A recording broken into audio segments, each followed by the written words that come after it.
이게 무슨 말이냐면 아직도 더 오래 잘 붙어 있을 수 있는 타일을 일부러 철거하고 다시 시공하는 경우도 많다는 얘기입니다. 지금 영상 잠깐 스톱하시고 우리 집 화장실 문지방이 어떻게 생겼는지 한번 보고 오세요. 욕실을 좀 더 넓게 쓰겠다고 이걸로 해달라고 하는 분들이 계세요. 저는 완전 비추합니다. 안녕하세요. 스튜디오 위 대표 김은입니다. 오늘은 욕실 인테리어를 좀 다뤄볼 거예요. 욕실은 우리가 매일 사용하고 위생과 직결되는 공간이기 때문에 잘만 설계하면 삶의 질이 확 올라가고 관리도 수월해집니다. 그런데 많은 분들이 디자인에만 치중하시다가 진짜로 중요한 것들을 많이 놓치고 있어요. 공사할 땐 몰랐는데 실제 써보고 나서야 뒤늦게 불편함을 느끼게 되는 거죠. 이러면 예쁘게 인테리어 하고 나서도 다이소 욕실 용품 사서 달거나 관리 때문에 욕실을 모시고 살아야 하는 경우가 발생할 수 있습니다. 그래서 오늘은 이런 실수를 미연에 방지할 수 있도록 욕실 인테리어 후회 포인트 14가지를 자세히 짚어드릴게요. 지금부터 집중해서 잘 들어주셨다가 인테리어 계획에 꼭 반영해보세요. 타일 덧방 무조건 겁낼 필요 없습니다. 요즘 덧방 무조건 하지 말라는 말이 많던데 제 생각은 좀 다릅니다. 덧방해도 괜찮아요. 단 벽의 상태를 면밀하게 잘 봐야 합니다. 보통 구축 아파트에 타일이 붙어있는 방식은 4가지예요. 첫 번째 떠붙임, 두 번째 에폭시, 세 번째 UBR, 네 번째는 타일 폰드로 나뉘어져 있습니다. 그럼 제일 많이 접하는 공법이 뭐냐? 떠붙임이에요. 떠붙임은 타일 뒷면에 몰타를 발라서 한 장씩 붙이는 거예요. 가격이 저렴하고 시공 레퍼런스가 많은 방식인데 작업자가 누구냐에 따라서 결과물에 좀 차이가 납니다. 숙련도도 있고 제대로 된 기술자들이 붙이는 타일은 10년도 끄떡없지만 초보자가 떠붙임으로 붙이면 타일 수명이 절반도 못 미치게 되는 경우가 많아요. 그래서 잘 붙어있는 떠붙임 타일이라면 철거할 때 진짜 막 꾸레카로 부셔야 떨어집니다. 이게 무슨 말이냐면 아직도 더 오래 잘 붙어 있을 수 있는 타일을 일부러 철거하고 다시 시공하는 경우도 많다는 얘기입니다. 그래도 유튜브 영상 보면 다 철거하고 욕실을 새로 하라고 하시는 분들도 있던데. 예산만 넉넉하다면 모두 철거하고 다시 하는 것이 제일 좋은 방법이겠죠. 하지만 한정된 예산을 어디에 투자해야 할지 고민하시는 고객님들에게는 덧방이 하나의 대안이 될 수 있습니다. 우리 집에 문제가 생기면 어쩌나 하고 걱정하시는 분들은 지금부터 집중해주세요. 우리 집 타일 컨디션 확인하는 방법 제가 알려드릴게요. 이 주먹 하나면 됩니다. 주먹을 쥐고 주먹 밑부분으로 타일을 탕탕 쳐보시면 그 타일이 잘 붙어있는지 아닌지를 확인하실 수 있어요. 잘 붙어있는 타일은 묵직한 소리가 나고 안이 꽉 찬 느낌이 들지만 이미 탈락된 타일은 통통 소리가 나며 그 안이 비어있는 느낌을 받게 됩니다. 그런데 어디는 묵직한 소리가 나는데 어디는 통통거리면 이거 어떻게 해야 돼요? 한 화장실 안에 잘 붙어있는 타일과 그렇지 않은 타일이 섞여 있을 수 있죠. 제가 겪어보니까 보통 탈락한 타일은 반벽 또는 한 벽 전체가 같이 떨어져요. 그래서 탈락한 타일을 발견하면 그 벽면만 싹 철거하는 게 좋고요. 나머지 벽은 덧방으로 시공해도 큰 문제가 없으실 거예요. 그러니까 덧방하는 거 너무 겁내지 마시고 전문가와 함께 하시면 안전하게 할 수 있습니다. 그럼 덧방 잘하는 전문가는 어떻게 알아볼 수가 있죠? 스튜디오 디자인으로 연락주세요. 올 철거할 때는 수도 설비도 새로 하세요. 아까는 덧방이었다면 이번에는 욕실을 전부 철거하고 새로 공사할 때 꼭 참고하셔야 하는 이야기인데요. 철거할 때 수도 설비를 기존 거 살려두는 경우가 있는데 설비까지 아예 새로 하시는 게 좋습니다. 욕실에는 급수관과 배수관이 있는데요. 급수관을 중심으로 말씀드릴게요. 우리가 샤워할 때 수전을 반드시 사용하게 되잖아요. 이 수전에는 찬물과 더운 물이 따로따로 관으로 연결되어 나오게 됩니다. 그런데 기존의 냉온수관이 수평과 평활도가 맞지 않는 경우가 많아요. 그래서 기존 설비를 그대로 이용하게 된다면 수전이 삐뚤게 설치될 수밖에 없는 치명적인 단점이 생기게 됩니다. 그래서 비용이 좀 더 들더라도 나중에 마감이 예쁘게 나오는 걸 생각하면 수전 설비 공사는 꼭 하시는 게 좋습니다. 도기 배치 공식은 이것만 기억하세요. 변기 옆 공간이 너무 좁으면 쓸 때마다 스트레스를 받습니다. 양변기, 세면대, 샤워 공간의 최소 폭 제가 쉽게 알려드릴게요. 보통 우리나라의 아파트의 화장실은 20평, 30평, 40평 관계없이 사이즈가 거의 비슷해요. 2100에서 2200 정도 됩니다. 이걸 기준으로 샤워 공간은 800에서 850, 세면대는 600, 양변기 공간은 700에서 750으로 설계하면 쓰기 편한 화장실을 만드실 수 있어요. 양변기는 오수관을 기준으로 벽에서 350에서 400 정도 떨어뜨려 설치를 하고 나면 벽과 한 200 정도 폭이 생기는데 이 정도가 딱 쾌적하게 쓸 수 있는 최적의 치수입니다. 세면대는 보통 600을 기준으로 하는데 요즘 나오는 세면대가 600보다 작게 나오기 때문에 조적도는 유리 파티션의 벽에 너무 딱 붙지 않게 양옆에 동일한 여유 공간을 주어 거울을 바라보았을 때 좀 더 중앙에 위치하는 것처럼 세팅하는 것이 중요합니다. 젠다이 높이는 1050, 이건 그냥 외우세요.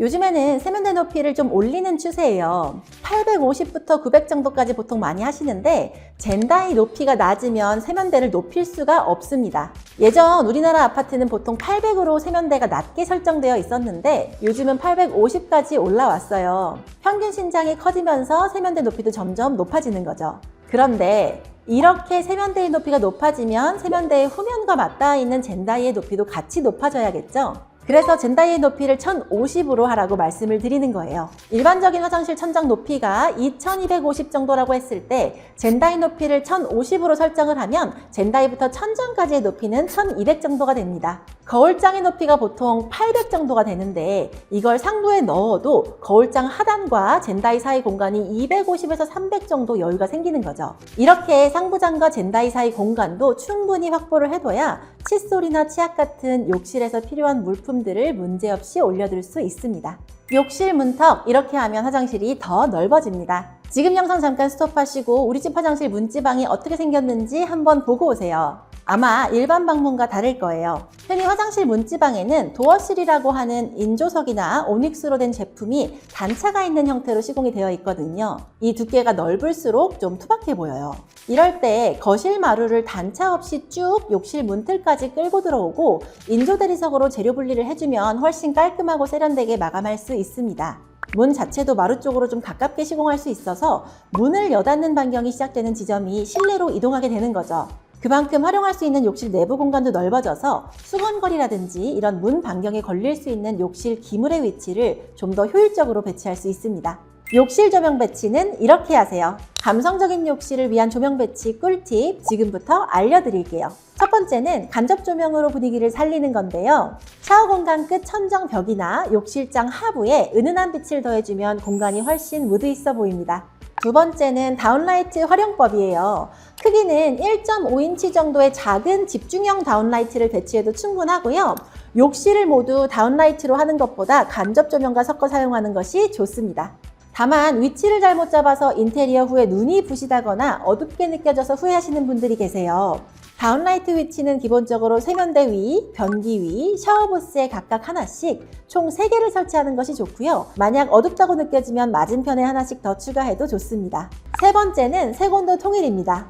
간접등과 매입등의 색상을 맞춰야 좋은 분위기를 유지할 수 있어요. 욕실은 다운라이트와 간접조명 모두 3000K 전구색으로 맞춰주는 게 일반적이에요. 하지만 타일이 너무 어둡거나 밝은 화이트 느낌을 선호하신다면 4000K 주백색도 추천드립니다. 화장실에 슬라이딩 도어 달면 평생 후회합니다. 슬라이딩 문이 회전 반경이 없으니까 욕실을 좀 더 넓게 쓰겠다고 이걸로 해달라고 하는 분들이 계세요. 저는 완전 비추합니다. 왜냐면 슬라이딩 도어는 빛, 냄새, 소리가 새어나올 수 있어요. 욕실같이 프라이빗한 공간인 경우 특히 소리나 냄새는 사용자와 다른 가족 구성원들 모두를 불편하게 할 수 있습니다. 뭐예요? 실리콘 가스켓 같이 이런 문제점을 해소할 수 있는 여러 부속들이 있기는 하지만 완벽하게 차단하기는 어렵습니다. 화장실 스위치가 꼭 바깥에 있어야 하는 건 아닙니다. 만약 고객님께서 욕실을 건식으로 사용하실 계획이 있으시다면 욕실의 스위치를 내부에 배치해보세요. 욕실 스위치를 안으로 넣으면 복도나 거실 같은 공용부 벽면이 깨끗해지니까 전체적으로 디자인이 더 나아지고요. 화장실 안에서 스위치를 조작할 수 있기 때문에 더 직관적이고 편리하고 동선도 좋습니다. 안방의 경우 스위치가 달리는 벽면에 북박이장이 들어가는 경우도 있기 때문에 스위치를 안쪽으로 옮기면 훨씬 편리하고요. 공용부의 경우 요즘 욕실 문을 히든도어로 많이 하는데 기껏 안 보이게 히든도어로 해놓고 바깥에 스위치 있으면 여기가 욕실이요 하는 거잖아요. 그래서 저는 욕실 내부에 두는 걸 추천드려요. 욕실장은 슬라이딩장이 최고입니다. 욕실장 도어가 여러 가지잖아요. 슬라이딩, 여닫이, 플랩 또는 플랩 여닫이까지 다양한데요. 제가 욕실 인테리어 하면서 이것저것 정말 많이 달아봤는데 욕실장은 슬라이딩장만한 게 없어요. 다만 주의할 점이 있다면 슬라이딩 도어 욕실장은 너무 저렴한 브랜드보다 중상급 금액대의 브랜드 제품이 좋아요. 저렴한 것들은 슬라이딩 레일이 견고하지 않고 마감이 묘하게 깔끔하지 못하더라고요. 또 슬라이딩 욕실장 내부 구성은 단순히 수납장으로만 사용하기보다는 콘센트, 드라이어 홀, 수건바 등 다양하게 선택하실 수 있어요. 때문에 욕실에서 자주 사용하는 가전에 대해 업체와 이야기 나누시는 게 좋습니다. 욕실 콘센트 위치 딱 정해드릴게요. 변기역 콘센트는 바닥에서 한 250 정도 띄워서 낮은 위치에 설치해 주시는 것이 좋습니다. 예전에는 변기에 비대전원을 연결하는 용도로도 그리고 드라이기를 사용하는 용으로도 쓸 수 있도록 어중간한 높은 위치에 콘센트가 달려있는 경우가 많았어요. 이럴 경우 변기와 연결된 비대 콘센트 전원선이 시야에 너무 잘 부각되는 단점이 있습니다. 그래서 이미 있는 콘센트가 좀 어중간한 위치에 있다 싶으면 욕실 공사를 하시면서 비대용으로 하나 그리고 젠다이 위쪽으로 드라이어 같은 전자용품용으로 깔끔하게 나눠서 정리하는 것도 좋은 방법이에요. 한 가지 팁을 더 드리자면 변기 옆은 공간이 넉넉하지 않기 때문에 콘센트를 세로로 설치해야 공간 활용이 좋고요. 선반 쪽은 젠다이 바로 위 수납장 때문에 뚜껑 열기가 불편할 수 있으니 가로로 설치하는 것이 훨씬 효율적입니다. 욕실 천장 마감은 이걸로 하세요. 천장 마감 방식은 보통 3가지예요. SMC, 이노솔, 그리고 도장 마감. 이 중에서 욕실에는 습기와 물기에 강한 SMC 천장이 가장 적합합니다. 가격대도 부담스럽지 않고요. 예전에는 욕실 층고를 보완하기 위해 곡면 형태의 돔형 SMC 천장을 많이 시공했어요. 하지만 요즘은 깔끔한 느낌을 주는 평형, 평돔 SMC 천장을 선호하는 추세입니다. 그리고 요즘 세면대 앞쪽으로 휴젠트나 티오람 같은 복합 환풍기 설치하시는 분들 많으시죠? 이럴 때 주의하셔야 할 게 있습니다. 기본 SMC 돔 천장의 중앙판에는 배관 점검용 점검구가 있는데 이 개구부가 너무 크면 복합 환풍기를 원하는 위치에 딱 맞게 달기 어려운 경우가 있어요. 이럴 땐 점검구 크기가 작은 SMC 천장, 즉 450에 450 정도의 소형 점검구 제품을 선택하시면 됩니다. 배관 위치만 허락한다면 이 타입이 훨씬 깔끔하고 완성도가 높다는 것 꼭 기억하세요.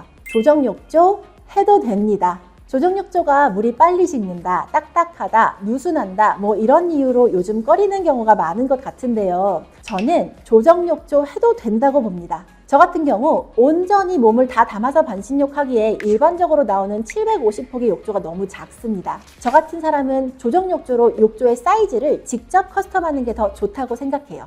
그리고 물이 빨리 식는다고들 하시는데 일반 욕조도 뜨거운 물을 계속 공급해주지 않으면 금방 식는 건 마찬가지예요. 손만 뻗으면 뜨거운 물을 바로 공급받을 수 있는데 빨리 식는다는 게 큰 문제가 될 것 같지는 않습니다.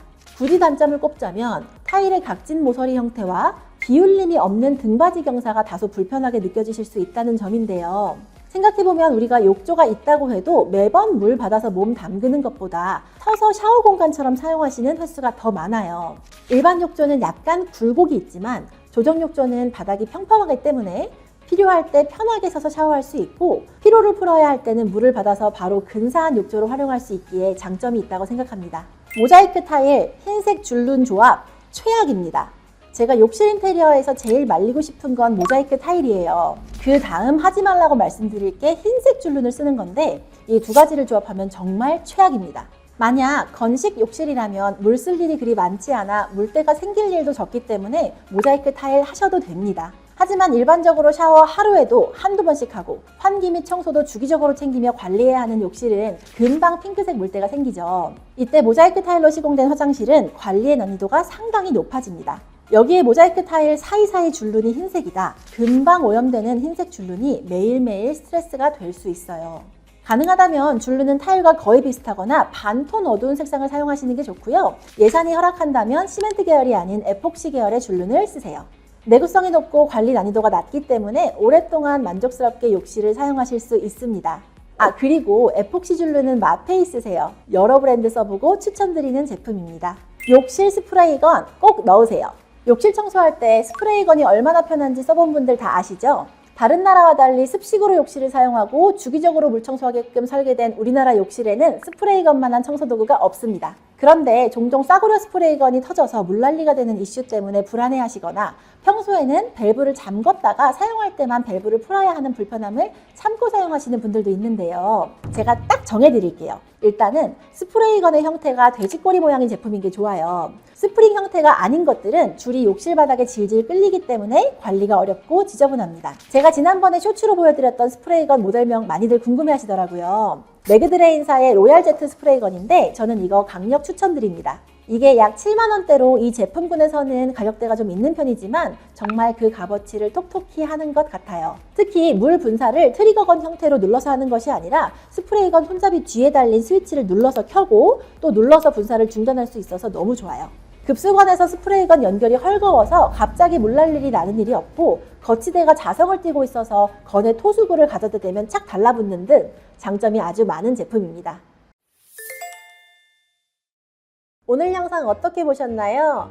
욕실이 평수는 되게 작은데 신경 써야 할 부분이 참 많죠? 욕실은 집에서 가장 자주 이용하는 공간이기 때문에 휴먼 스케일이나 동선을 고려하지 않고 예쁘게만 해두면 반드시 스트레스를 받게 됩니다. 오늘 제가 알려드린 14가지 항목을 잘 기억하셨다가 욕실 인테리어 하실 때 꼭 체크해 보시고요. 혹시 욕실 인테리어 관련 더 궁금한 점이 있으시다면 언제든 댓글 남겨주세요. 제가 직접 답변 드리겠습니다.